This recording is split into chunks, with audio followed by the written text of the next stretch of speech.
Apa Bapak merasa dirugikan dengan berlakunya norma undang-undang yang dimohonkan pengujian ini? Silakan.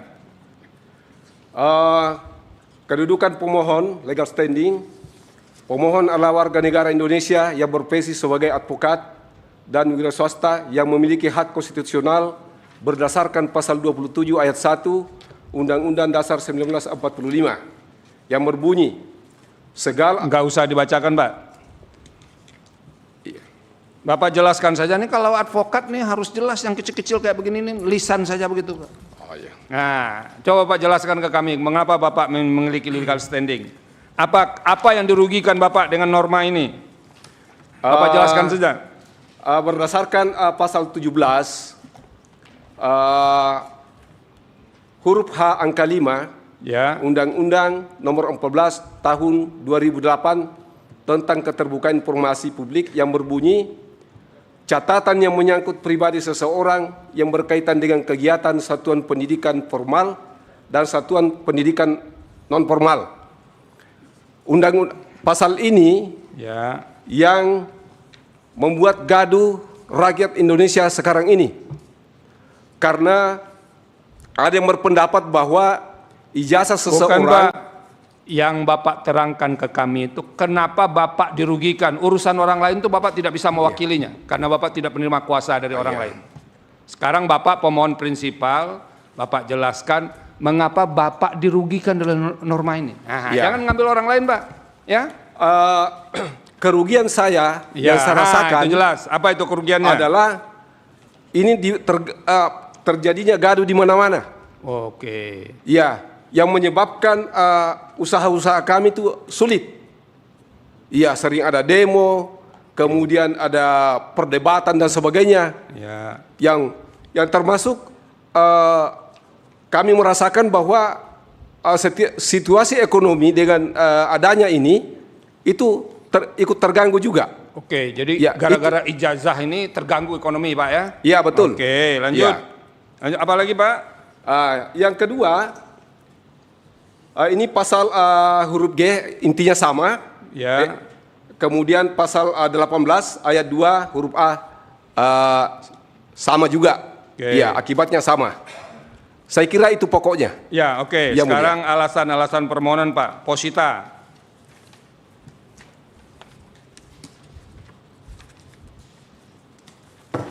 Positanya, ya. 1, bahwa pemohon adalah warga negara Indonesia yang memiliki hak konstitusional untuk mendapatkan informasi publik yang jujur dan transparan, khususnya terkait pejabat publik yang dibiayai dari keuangan negara. Oke. Yang kedua, bahwa berdasarkan Undang-Undang Nomor 14 2008 tentang keterbukaan informasi publik, pasal 17 huruf G yang menyatakan informasi publik yang apabila dibuka dapat mengungkapkan isi akta otentik yang bersifat pribadi dan kemauan terakhir ataupun wasiat seseorang. Hal ini menjadi multitafsir karena ada yang berpendapat bahwa ijazah merupakan dokumen rahasia, adapun yang mengatakan ijazah bukan dokumen rahasia sehingga menimbulkan kegaduhan. Bahwa berdasarkan Undang-Undang Nomor 14 Tahun 2008 tentang keterbukaan informasi, pasal 18 ayat 2 huruf A yang berbunyi pihak yang rahasianya diungkap memberikan persetujuan tertulis. Pasal ini menimbulkan kegaduhan karena ijazah dianggap dokumen rahasia sehingga tidak bisa dilihat jika pemilik ijazah tersebut tidak memberikan persetujuan secara tertulis. Yang keempat, bahwa Undang-Undang Nomor 14 2008 tentang keterbukaan informasi, pasal 17 huruf G dan H angka 5 serta pasal 18 ayat 2 huruf A yang menimbulkan multitafsir yang mengakibatkan ketertiban nasional terganggu. Karena itu pemohon berpendapat bahwa jika ini dibiarkan maka stabilitas nasional bisa terganggu, merusak sistem pendidikan karena para elit saling memaki dan mencaci seperti bahwa yang ingin mengetahui ijazah seseorang adalah orang yang tidak waras. Ada pula yang mengatakan bahwa orang yang mempercayai fotokopi ijazah adalah gangguan jiwa atau orang dungu. Dalam peristiwa ini, yang dibahas ijazah seseorang mantan presiden yang lulusan Universitas Gadjah Mada yang publik ingin membuktikan keaslian ijazah tersebut. Namun pihak UGM tidak memberikan keterangan yang disertai bukti sehingga semakin gaduh. Karena itu pemohon melakukan gugatan perbuatan melawan hukum kepada UGM di Pengadilan Negeri Sleman dengan tujuan kegaduhan dapat dicegah agar tuntutan pemohon tidak dilanjutkan. Pemohon mengajukan mediasi agar dokumen yang membuat gaduh masyarakat dihadirkan di pengadilan untuk dibuktikan agar kegaduhan selesai dan pemilik ijazah bersedia atau tidak keberatan ijazahnya diperlihatkan di pengadilan, namun UGM tidak bersedia sehingga pemohon mengajukan permintaan informasi publik, namun tidak ada yang memberikan.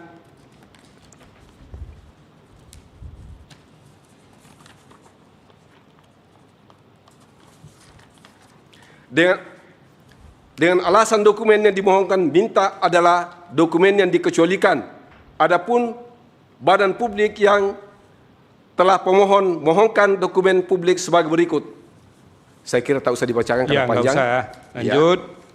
Lanjut. 4.1 sampai 4. Berapa itu Pak ya? Nggak usah dibacakan. Bapak lanjut sekarang ke 4.22.1 Pak.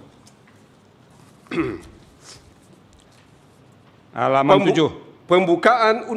Pembukaan Undang-Undang Dasar 45 yang berbunyi, kemudian daripada itu, untuk membentuk suatu pemerintah negara Indonesia yang melindungi segenap bangsa Indonesia dan seluruh tumpah darah Indonesia, dan untuk memajukan kesejahteraan umum, mencerdaskan kehidupan bangsa, dan ikut melaksanakan ketertiban dunia yang berdasarkan kemerdekaan, perdamaian abadi, dan keadilan sosial. Maka disusunlah kemerdekaan kebangsaan Indonesia itu dalam suatu undang-undang dasar negara Indonesia yang terbentuk dalam suatu susunan negara Republik Indonesia yang berkedaulatan rakyat dengan berdasarkan kepada ketuhanan yang Maha Esa, kemanusiaan yang adil dan beradab, persatuan Indonesia, dan kerakyatan yang dipimpin oleh hikmat kebijaksanaan dalam permusyawaratan perwakilan, serta dengan mewujudkan suatu keadilan sosial bagi seluruh rakyat Indonesia. Pasal 30 ayat 1 yang berbunyi, tiap-tiap warga negara berhak dan wajib ikut serta dalam usaha pembelaan negara. 4.22.3 pasal 31 ayat 1 dan ayat 2 yang berbunyi sebagai berikut. Tiap-tiap warga negara berhak mendapatkan pengajaran. Yang kedua, ayat 2, pemerintah mengusahakan dan menyelenggarakan satu sistem pengajaran nasional yang diatur dengan undang-undang. Lanjut petitum, Pak. Petitum. Berdasarkan uraian tersebut di atas, pemohon memohon agar Majelis Hakim Mahkamah Konstitusi berkenan memutuskan: 1. Mengabulkan permohonan pemohon untuk seluruhnya, menyatakan Undang-Undang Nomor 14 Tahun 2008 tentang Keterbukaan Informasi Publik Pasal 7 huruf G yang berbunyi, informasi publik yang apabila dibuka dapat mengungkapkan isi akta otentik yang bersifat pribadi dan kemauan terakhir ataupun wasiat seseorang adalah informasi yang dikecualikan. Tetapi skripsi, ijazah seseorang pejabat, mantan pejabat negara, dan atau semua yang telah digaji dengan menggunakan uang negara tidak termasuk dokumen yang dikecualikan dan dapat diminta jika dibutuhkan keabsahannya oleh publik. Yang kedua, menyatakan Undang-Undang Nomor 14 Tahun 2008 tentang Keterbukaan Informasi huruf H angka 5 yang berbunyi, catatan yang menyangkut pribadi seseorang yang berkaitan dengan kegiatan satuan pendidikan non formal dan satuan pendidikan non formal merupakan dokumen dikecualikan, tetapi skripsi, ijazah seseorang, ijazah pejabat, mantan pejabat negara, dan atau semua yang telah digaji dengan menggunakan uang negara tidak termasuk dokumen yang dikecualikan dan dapat diminta jika dibutuhkan keabsahannya oleh publik. Pasal 18 ayat 2 huruf A yang berbunyi, pihak yang rahasianya diungkap memberikan persetujuan tertulis dan atau jika rahasianya diungkap memberikan persetujuan tertulis, tetapi skripsi ijazah seorang pejabat, mantan pejabat negara, atau semua yang telah digaji dengan menggunakan uang negara tidak termasuk dokumen yang dikecualikan dan dapat diminta jika dibutuhkan diuji keabsahannya oleh publik sehingga tidak memerlukan persetujuan tertulis dari pemiliknya. Menyatakan bahwa skripsi ijazah yang dimiliki oleh pejabat publik strep ASN bukan dokumen yang dikecualikan dan dikeluarkan dari pasal 17 huruf G dan H angka 5. 3. Menyatakan bahwa baik skripsi, ijazah maupun surat keterangan lainnya yang bukan termasuk dokumen dikecualikan berdasarkan Undang-Undang Nomor 14 Tahun 2008 Pasal 17 bagi pejabat publik, ASN atau pegawai pejabat BUMN baik yang masih aktif maupun sudah pensiun dan dapat diminta oleh publik jika dokumen tersebut digunakan untuk dipelajari, diperiksa karena dicurigai atau oleh instansi